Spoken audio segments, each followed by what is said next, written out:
Techies, welcome back. I am your instructor Sambhav. This is the fifth part of SAS Character function, and in this video we are going to discuss another function which is called as LengthN function, a very important yet very easy to learn. Please don't forget to subscribe my channel and also hit the bell icon so that you get my latest video at the earliest. So in the previous section we have talked about length and we have also discussed about length C. Now this is another category of the length function, which is length N. So in this video we are going to talk about the length function, which is length N, and we will talk about what is trailing blanks, what are leading blanks, which we have already discussed, but still we will talk about them. And again we are going to talk about the impact of LengthN function on numeric variables. So when we were talking about the length function, I have already told you, I've already discussed how numeric variables are actually treated in the character values. So if you have not seen my videos, please don't forget to check them out, right? And finally we'll do the practicals. Now this is another function which is out of the box, which was not given in the list, but nowadays I have felt that LengthN is also becoming an important function for your certification, so I felt it to discuss that in my video. So let's get started. Starting with the definition. Now it returns the length of a character string excluding the trailing blanks and returns 0 for a blank character. I am saying excluding the trailing blanks and returns 0 for the blank character. Now this definition actually looks very much similar to the first function we have discussed, which is length. The length function which we have discussed. If you notice this definition, it looks similar. The similarity is that it returns the length of the character string excluding the trailing blanks. So length N is also not going to return not going to include the trailing blanks.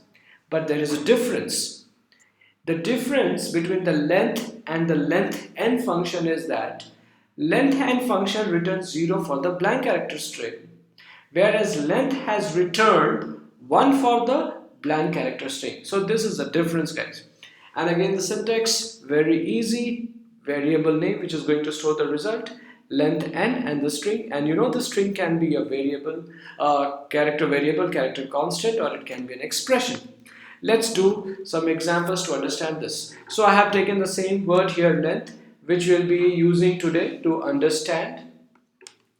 So assume that I am again going to have 2 blanks before the word SAS and 3 blank spaces after the SAS. Guys, this dash, I have told you, it is just to represent a blank space. It is not an actual underscore or a dash. Alright, so we have 2 leading blanks. I hope now you are not going to confuse with leading and trailing blanks, because I told you the trick.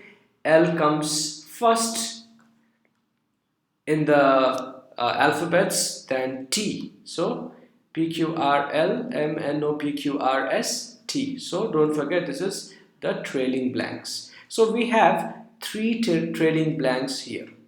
Now the LengthN function, the definition says it returns the length of the character string excluding the trailing blanks. So this is also not going to include the trailing blanks. That means if I have this value, so SAS is only going to include this much to count the length. It means it is only going to include the leading blank and not the trailing blanks. Now guys, if you remember from the last 3 videos, we were talking about length C, and in this video we are talking about LengthN. Now the similarity between all the length function is that all this length C and LengthN, they all include the leading blanks. They all include leading blanks.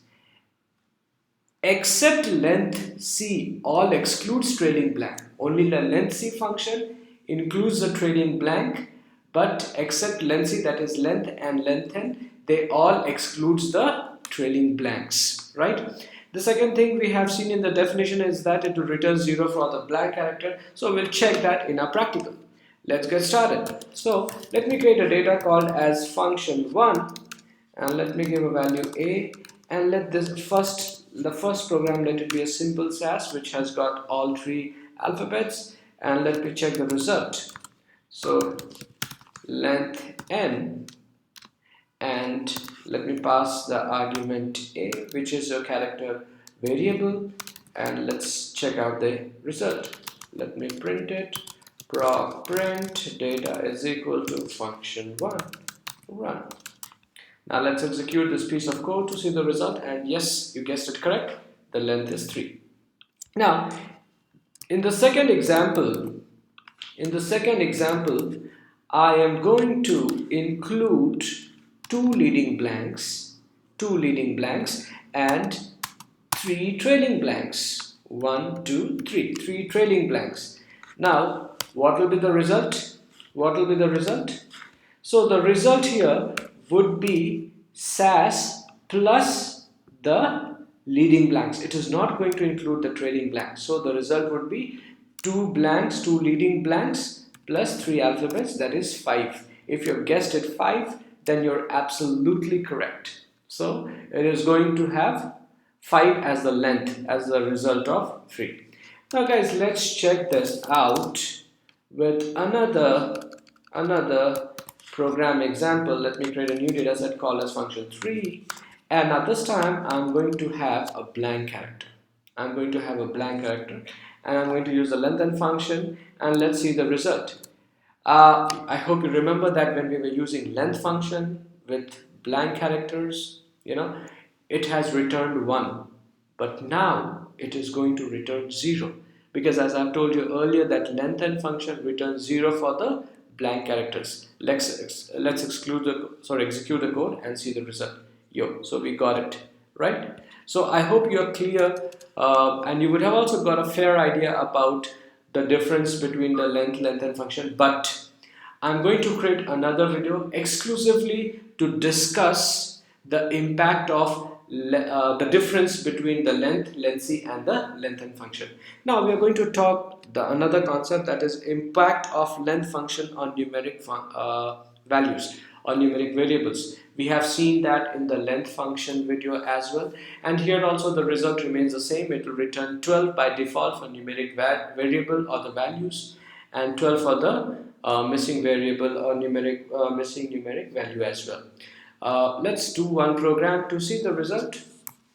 So let me change the name from function1 to function4, and now in spite of giving a character value, let me pass some numeric values. Now if I execute this, guys, you will notice that it is going to return me the result 12, and I have also told you the reason why it is returning 12. The reason for this is that SAS is actually using, it is converting this numeric value into character value. SAS is actually converting this numeric value into character value, because lengthN function is actually built for the character values. So SAS is going to convert this numeric value into the character value, and in order to convert it, it is using a format called as best12 dot. Right now, guys, another interesting question for you. Assume that let me create a new data set altogether, and let me rename the data set to be as function5, and now I am going to specify a dot. Now if I execute it, can you guess the answer? If you have guessed it 0, then it is wrong. Why? Because it is going to be 12. Why? Because dot indicates a missing numeric value. So as I told you earlier, that SAS is going to convert this numeric into character value so that it can treat it with the lengthN function using the best12 dot format. So that is why it is returning the result 12. So I hope I am clear with this. So guys, thank you so much for your time, and in the next video we are going to compare these 3 functions, length, lengthC and lengthN. So if you have got confused, or if you have slightest doubt about how these 3 functions actually behave and what is the similarity or the difference about these functions, don't worry, I'm going to talk exclusively what are the similarities between these 3 functions and what are the differences. Thank you so much for your time and patience, guys. You have a wonderful day ahead, and please don't forget to subscribe my channel and hit the bell icon.